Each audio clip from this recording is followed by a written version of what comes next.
E outro assunto muito importante, é possível fé e ciência andarem juntas? Né? Para a jornalista teóloga Cristina Belloni Alencar, é sim, e é isso que ela nos mostra no livro Derrubando Mitos, que está aqui nas minhas mãos, que eu já estou aqui conversando com ela, aqui compartilhando nos bastidores, tirando dúvidas. Querida, seja bem-vinda, Cristina, que honra ter você aqui. A honra é minha. E aqui, eu quero que a gente já entre, porque esse tema é muito interessante. Eu queria que você falasse um pouquinho, tem alguns pontos principais no livro. Sim. Um deles fala que é da polêmica das teorias científicas. Sim. Criação, evolução, design inteligente. Fala um pouquinho pra gente, Cris. Nós vivemos um tempo muito importante, né? Principalmente para a igreja, porque agora temos a teoria do design inteligente, entrando nessa batalha para levar a verdade científica para as escolas e para as universidades. Porque até então, tudo que os estudantes podem ver é sobre a teoria da evolução. Certo. Como se fosse uma ditadura evolucionista, né? Os alunos não têm a possibilidade de fazer comparações com as demais teorias que existem, né? Sim. Então a teoria do design inteligente, ela chega agora para abrir a mente das pessoas e mostrar que realmente existe um criador, né? Um designer muito inteligente.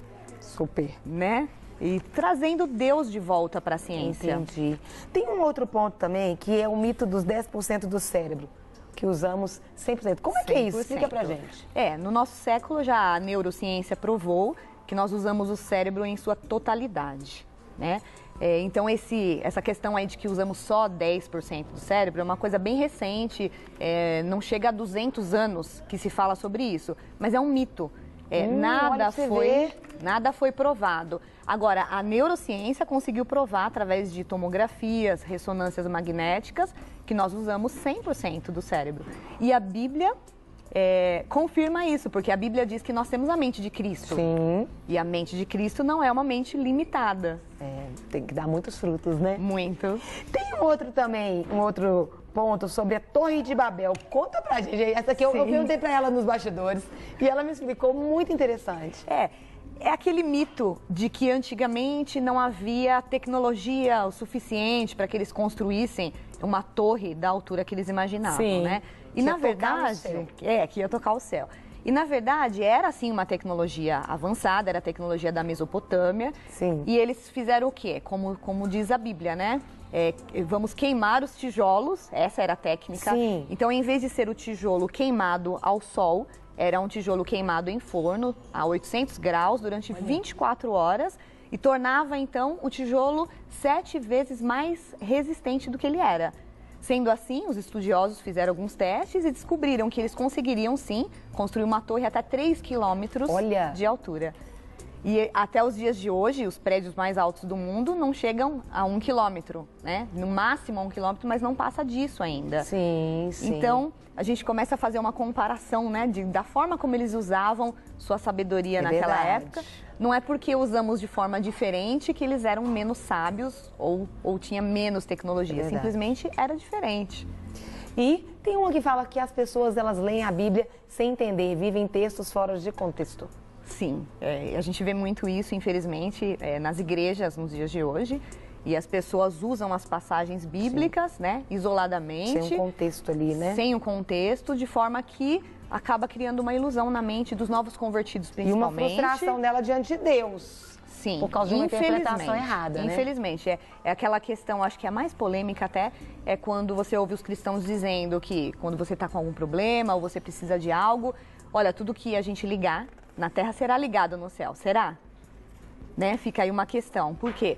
O contexto não é esse, o contexto não estava falando de desejos humanos ou de necessidades humanas. Jesus estava falando de alguns problemas que estavam ocorrendo dentro da igreja. Então, esse ligar ou desligar seria ligar ou desligar pessoas do reino. Através do quê? Da palavra. Então, se a pessoa ler com mais cuidado todo esse contexto bíblico, vai entender que não é bem assim. Não é uma oração que vai ligar um desejo meu ao céu e Deus vai realizar. Até porque Tiago fala que você ora e não recebe porque você ora, pede mal. Pede para as suas coisas egoístas. Tiago mesmo vem falar, né, refutar isso. E tem um também que eu queria que você falasse, Cris, que é possível que os dinossauros tenham entrado na arca. Sim.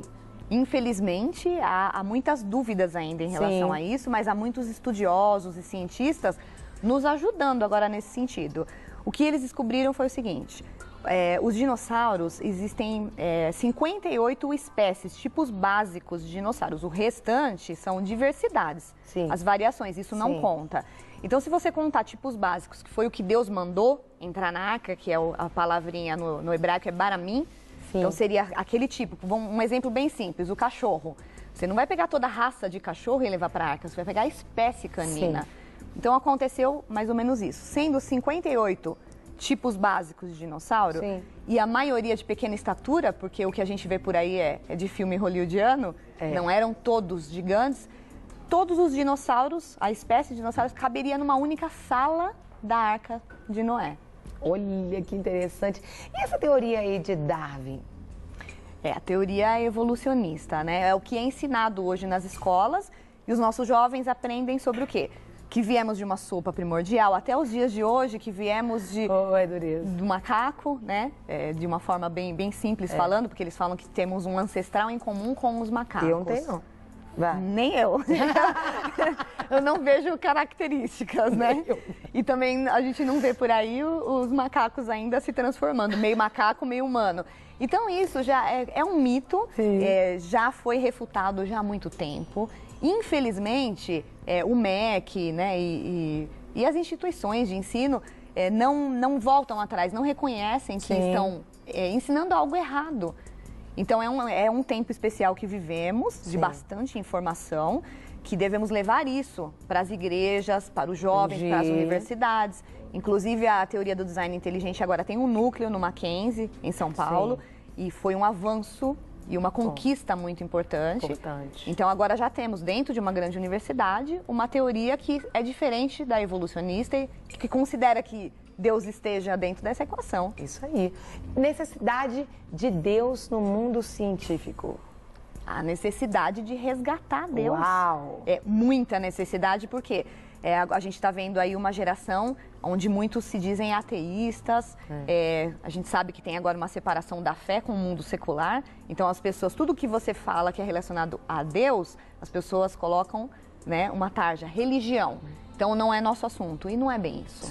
Né? Trazer Deus de volta para a ciência, para as escolas, para as universidades, é necessário. O ser humano está se perdendo a cada dia, nós estamos vendo, né? Cheio de ideologias aí e não leva em conta a palavra. Cristina, eu queria que você falasse, para a gente estar fechando, mais um ponto que você trabalha ali sobre a necessidade de derrubar os mitos para viver um evangelho verdadeiro. Principalmente na nossa teologia, na nossa igreja brasileira. É necessário que a gente venha conhecer realmente a palavra e entender que tudo que tem na Bíblia é pura sabedoria, né? E trazer isso para o ambiente das igrejas, que as pessoas sejam sábias, como a Bíblia nos instrui, que busquem a sabedoria de Deus, porque infelizmente ainda há um grande preconceito. E um ponto bem importante seria a igreja brasileira levar em conta e conhecer que existe uma igreja perseguida. Hoje em dia, mais de 50 países no mundo vivem um contexto de perseguição religiosa. Coisas que a gente não vê acontecer no Brasil porque somos muito livres, mas existem cristãos hoje sendo crucificados, presos, torturados. A realidade é séria e a igreja brasileira precisa tomar consciência disso para crescer na fé e no conhecimento e se unir ao corpo de Cristo. Me fala o seguinte, onde que as pessoas podem encontrar esse livro?